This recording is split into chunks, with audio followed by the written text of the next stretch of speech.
I get to put someone on. Good evening, ladies and gentlemen.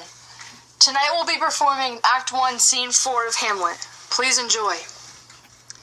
The air bites shrewdly. It is very cold. It is a nipping and an eager air. What hour now? I think it lacks of 12. No, it is struck. Indeed, I heard it not. Then it draws near the season, wherein the spirit held his wont to walk. What does this mean, my lord? The king doth wake tonight, and take his rouse, keeps with sail in the swaggering upspring reels. And as he drains his draughts of Rhenish down, the kettle drum and trumpet thus bray out the triumph of his pledge. Is it a custom? Marry, is it? But to my mind, though I am not native here, and to the manner born, it is a custom more honored in the breach than the observance. His heavy-headed revel east and west makes us traduced and taxed of other nations. They clep us drunkards, and with swinish phrase soil our addition, and indeed it takes from our achievements, though performed at height, the pith and marrow of our tribute. So oft it chances in particular men, that for some vicious mole of nature in them, as in their birth, wherein they are not guilty, since nature cannot choose his origin, by oath of some complexion, oft breaking down the pales and forts of reason, or by some habit that too much order leavens, the form of plausive manners, that these men, carrying, I say, the stamp of one defect, being nature's livery or fortune's star, their virtues else be they as pure as grace, as infinite as man may undergo, shall in the general censure take corruption from that particular fault. The dram of eel doth all the noble substance of a stout to his own scandal. Look, my lord, it comes. Angels and ministers of grace defend us. Be thou a spirit of health or goblin damned, bring with these airs of from heaven or blast from hell.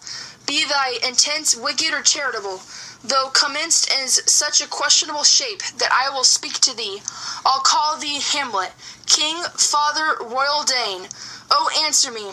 Let me not burst in ignorance, but tell why they canonized bones, hearsed in death, have burst their cerements, why the sepulchre wherein we saw thee quietly inurned hath oped his ponderous and marble jaws to cast thee up again.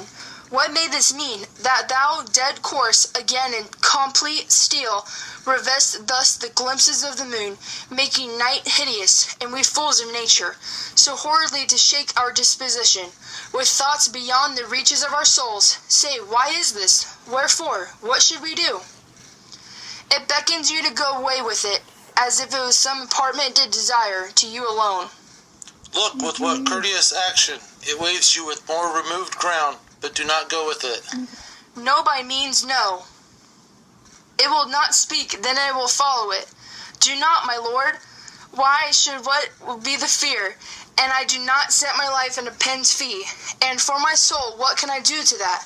Being a thing immortal as itself, it waves me forth again. I'll follow it. What if it tempt you toward the floor, my lord, or to the dreadful summit of the cliff, that beetles o'er his base into the sea, and that there assume some other horrible form, which might deprive your sovereignty of reason, and draw you into madness? Think of it. The very place puts toys of desperation, without more motive, into every brain, that looks so many phantoms into the sea, and hears its roar beneath. It waves me still. Go on, I'll follow thee. You shall not go, my lord. Hold off your hands. Be ruled, you shall not go.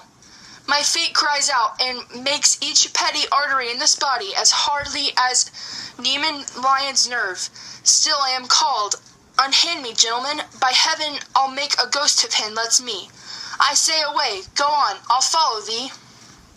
He waxes desperate with imagination. Let's follow. 'Tis not for us to obey him. Have after, to what issue will this come? Something is rotten in the state of Denmark. Heaven will direct it. Nay, let's follow him.